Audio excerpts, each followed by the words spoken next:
ওই শোনা যায় ঝিঁঝির ডাক, জোনাকিরা জ্বালিয়েছে বাতি, ঘরে ঘরে জ্বলছে কেরোসিন ল্যাম্প, নেমেছে আঁধার রাতি। গুরু মশাইয়ের গৃহ হতে ছাত্রদল ফিরে গেছে বেশ কিছুক্ষণ আগে। চাঁদের আলোয় রাতের অদ্ভুত স্নিগ্ধতা ভারী সুন্দর লাগে।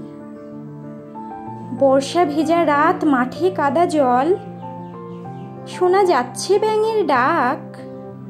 তালগাছে বসে বিকট স্বরে চেঁচাচ্ছে দাঁড়কাক। গ্রামের দিনু মুদির দোকানের ঝাঁপ হয়েছে বন্ধ, পথ চলা পথিকের নাকে আসছে মাটি ভেজা সোদা গন্ধ। গ্রামের প্রাচীন মন্দিরে এখনো জ্বলছে সাঁঝের বাতি, রাত জেগে সেও হতে চায় আকাশের ঝিকিমিকি তারাদের সাথী। বাড়ছে আধার নিঝুম রাত্রি, সবাই তলিয়ে গেছে ঘুমের দেশে। স্বপ্নমাখা গল্প বলে যায় গল্প বুড়ি, কানের কাছে চুপিসারে এসে। নমস্কার।